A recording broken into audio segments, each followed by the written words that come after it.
Et si en 2027, je votais Jean-Luc Mélenchon? Salut, moi c'est Le Braque, meilleur noir de France, créateur de contenu sur les réseaux sociaux. Vous me découvrez peut-être avec cette vidéo. Ici, on parle politique, philosophie politique. Et aujourd'hui, précisément, on va parler des présidentielles de 2027. Vous le savez tous, en 2027, on va devoir élire un nouveau président de la République. Ça ne pourra pas être Macron puisqu'il ne peut pas faire 2 mandats consécutifs. C'est inscrit dans la Constitution. Et à partir de septembre, la campagne présidentielle va commencer à battre son plein. On a déjà plusieurs candidats qui sont en lice. Et aujourd'hui, je vais vous parler de stratégie politique ou en tout cas de pistes de réflexion qu'on va plus ou moins approfondir pendant les prochaines semaines et les prochains mois, puisque bien évidemment que je vais participer en tant que média alternatif, créateur de contenu et militant à cette fameuse période d'élection présidentielle. Et aujourd'hui, on commence très fort avec cette idée. Pourquoi pas voter Jean-Luc Mélenchon aux élections présidentielles de 2027? Alors, je vous rassure, je ne suis pas en train de renier mes idées politiques, je suis toujours de droite. Comme d'habitude, je me définis nationaliste, libéral, conservateur. Je suis un électeur du Rassemblement national, mais il me semble intéressant d'approfondir cette piste aujourd'hui avec vous. Donc, vous regardez la vidéo de Le Braque. Jingle. Et j'ai toujours pas de jingle.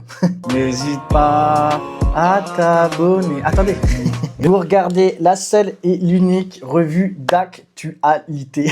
Les mecs volent vraiment tout le buzz du genre. À l'heure actuelle, on a le Rassemblement national, incarné par Jordan Bardella ou Marine Le Pen. Il y a de fortes chances que ce soit Jordan Bardella. Tablé à 30% au premier tour des élections présidentielles, c'est exceptionnel. Mais on reviendra plus tard sur ce chiffre que je pense surestimé. Donc aujourd'hui, quels sont les ennemis politiques qu'on va devoir combattre pendant cette campagne présidentielle? On va en avoir 2 principaux. D'un côté, le bloc central et d'un autre, la gauche et l'extrême gauche. Et il faut bien comprendre que le danger numéro 1, c'est le bloc central. Il faut que tout le monde comprenne que le bloc central ne doit pas arriver au second tour. Un second tour du bloc central aux élections présidentielles de 2027 ferait perdre le RN, j'en suis sûr. Il y a quelques sondages qui disent que Jordan Bardella battrait quasiment tous les candidats. En réalité, ces sondages n'arrivent pas encore à mesurer la puissance du rouleau compresseur qu'il y aura pendant 2 semaines entre les 2 tours des élections présidentielles pour faire le fameux barrage républicain. Le barrage républicain, il est tellement puissant, même aujourd'hui, même si on se sort un petit peu de cette bulle de l'extrême droite et de la diabolisation du RN, ce rouleau compresseur médiatique, il va être réinstauré fois 1000 comme on l'a jamais vu. On va réussir à nous sortir des descendants des victimes de la Shoah qui auront 150 ans. On nous sortira des documentaires sur la mort d'Hitler. On nous expliquera en long et en large et en travers la peste brune des années 30 et le retour du fascisme avec le Rassemblement national. Il y aura un documentaire en 4K sur les soi-disant assassinats perpétrés par l'extrême droite en France depuis 20 ans. Bref, il y aura un rouleau compresseur tellement violent qu'il est impossible de déterminer comment se passera le second tour face à un bloc central. Sur cette chaîne, je n'ai pas fait de débrief des élections municipales, mais il y a quand même quelque chose à retenir, c'est qu'il y a certaines villes dans lesquelles c'était gagnable pour le Rassemblement national qui a quand même connu un rouleau compresseur pendant l'entre-deux tours qui a empêché le Rassemblement national d'obtenir finalement la mairie. Moi, l'exemple le plus probant, c'est la mairie de Toulon avec Laure Lavalette et je crois 41% au premier tour et qui n'arrive même pas à obtenir les 8 autres derniers pourcents pour obtenir la majorité absolue. C'est pour vous dire encore aujourd'hui qu'il y a une diabolisation qui reste présente dans les esprits de certains Français. Donc un bloc central qui aurait la capacité de pouvoir réunir derrière eux toute la gauche et l'extrême gauche,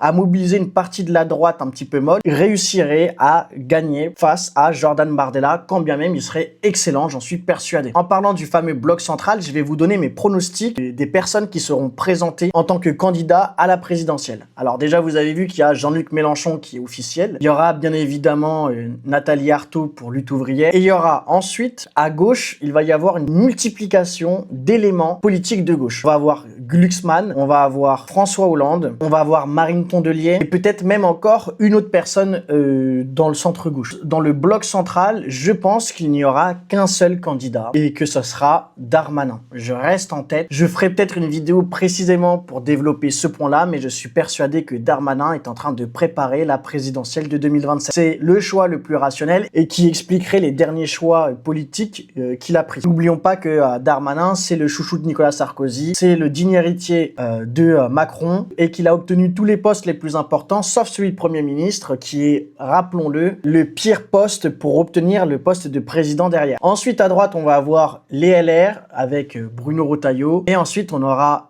Marine Le Pen et sûrement Sarah Knafo plus à droite. Et il faut bien comprendre quelque chose. Le fait qu'il y ait énormément de candidats de gauche va nous être extrêmement problématique. Je pense que François Hollande va se présenter à la présidentielle de manière à donner le plus de votes possible au centre. C'est-à-dire qu'en morcelant au maximum possible les votes de l'extrême gauche et de la gauche, ça donne plus de chances à un candidat unique du bloc central d'obtenir le second tour des présidentielles. Et c'est son but principal. Et c'est pour ça qu'il y a autant de personnes à gauche, c'est parce qu'ils sont tous tenus par le bloc central qui n'a que pour vocation, c'est de finir dans un duel RN centre. Et nous, en tant que droitards, la seule chose qu'on doit absolument avoir, c'est un second tour LFI-RN. C'est pour moi la seule optique dans laquelle on pourrait avoir le RN au pouvoir. Et là, c'est que de la stratégie politique. Je suis persuadé qu'une bonne partie du bloc central a bien plus peur de LFI que du RN. En particulier, LFI qui est représenté et incarné par Jean-Luc Mélenchon, c'est vraiment la figure qui fait le plus peur. Bien plus qu'un Jordan Bardella. Et c'est pour ça qu'on devrait absolument arrêter à l'heure actuelle de scinder les voix de la gauche et de beaucoup plus attaquer le bloc central. Moi, en tout cas, c'est comme ça que je vois les choses pour l'avenir de mon contenu politique. Je sais que je l'ai énormément centré sur la lutte contre l'extrême gauche, mais aujourd'hui, force est de constater que l'ennemi numéro 1, ça reste le bloc central. Parce que tout va se jouer à une centaine de milliers de votes. Je pense que Jordan Bardella va en effet obtenir un score magnifique au premier tour, quelque chose autour du 27 ou 28% dans les sondages et pas 31-32 comme on a pu le dire parce qu'il y aura quand même eu 4 ou 5 mois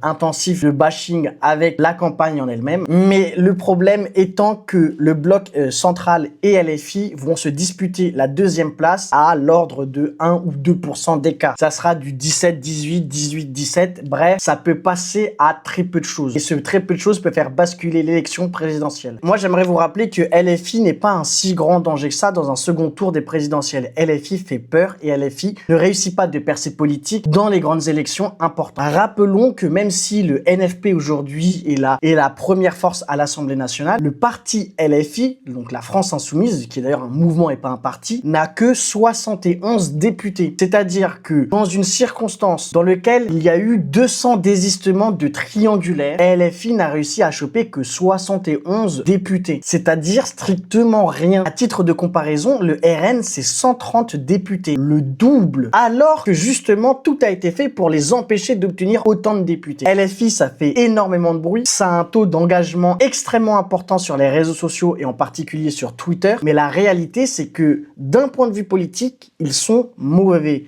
Ils ne convainquent personne. Et les seuls endroits dans lesquels ils sont bons, c'est dans les banlieues parisiennes. Sinon, on ne les voit nulle part. Ni dans les villes de province, ni dans les campagnes. LFI ne convainc personne. Un second tour de la présidentielle Bardella-Mélenchon ferait un 55-45 en faveur de Jordan Bardella, j'en suis persuadé. D'ailleurs, pour vous dire à quel point le niveau est faible chez LFI, ils essayent quand même de vous faire croire que, puisque depuis la dernière présidentielle, il y a eu plus de 4 millions de personnes qui ont accédé à la nationalité française en passant de mineur à majeur. Alors en fait, comme ils avaient failli passer au second tour avec seulement 200 000 voix d'écart, c'était quasiment sûr qu'ils allaient passer cette année. Les gars n'ont pas compris que chaque présidentielle depuis 15 ans, il y a toujours le même nombre de personnes qui obtiennent le droit de vote. C'est pas pour autant qu'ils augmentent à chaque fois de 2 millions en 2 millions, quoi.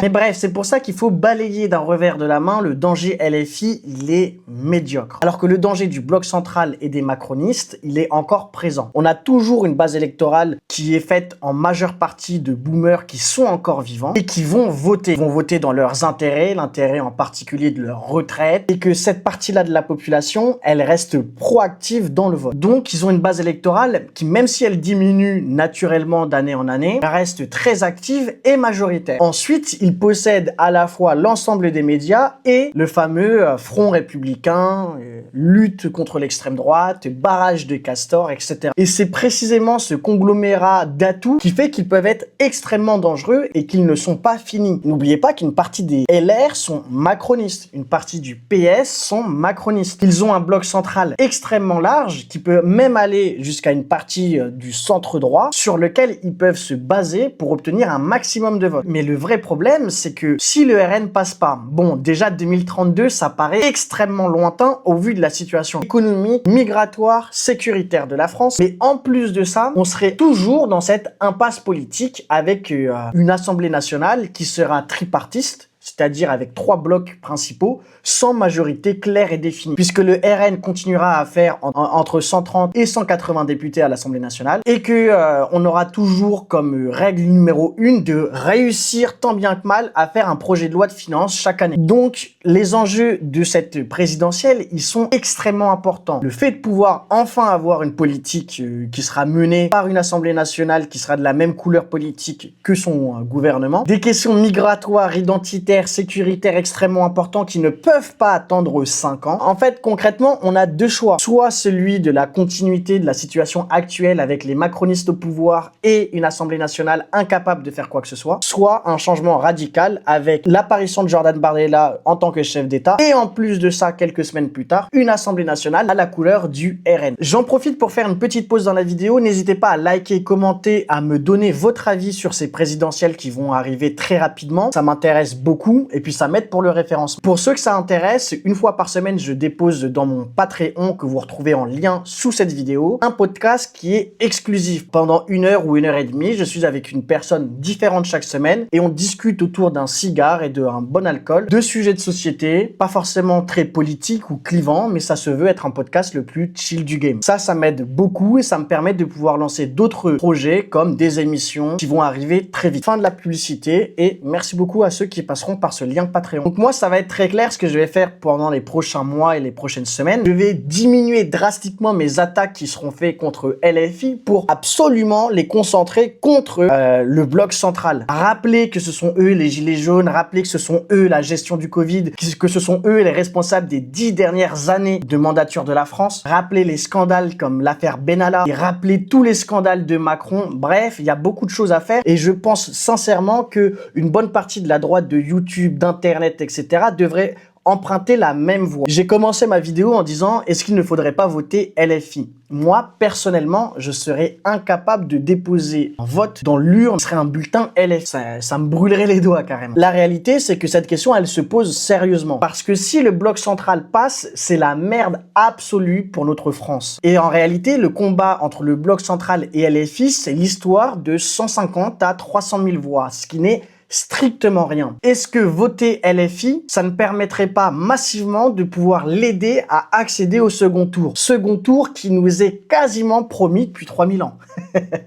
Second tour qui sera une victoire écrasante du RN face à LFI, quelle que soit la situation. Donc la question, elle se pose et j'aimerais bien avoir votre réponse dans les commentaires. Watch time aussi. Bref, je reviendrai régulièrement également sur mes estimations sur les différents candidats qu'il y aura, leurs sondages, leurs votes. Et à partir de septembre, j'espère réussir à créer une émission dans laquelle on reviendra une fois par semaine, en live ou en vidéo classique, sur l'évolution de la campagne, les actualités, les différentes choses à relever importantes ou non. Et en tout cas, ça nous promet beaucoup de contenu très intéressant et un petit peu plus terre à terre par rapport à mon contenu d'habitude, qui est un contenu beaucoup plus métapolitique, philosophique, amusant aussi. Mais c'est vrai que de temps en temps, il est quand même très important de s'ancrer un petit peu plus dans le réel, puisque le réel, ça va quand même faire beaucoup de choses dans les 5 prochaines années. Voilà, vidéo un petit peu plus courte que d'habitude, pas sur les mêmes thèmes. J'espère qu'elle vous a plu. Si c'est le cas, n'hésitez pas à me le dire dans les commentaires, à liker et à booster la vidéo. Merci beaucoup d'avoir suivi la vidéo jusqu'ici. N'oubliez pas le petit lien Patreon en description de la vidéo. Moi, c'est le Braque, meilleur noir de France, et on se dit à très vite pour une prochaine vidéo.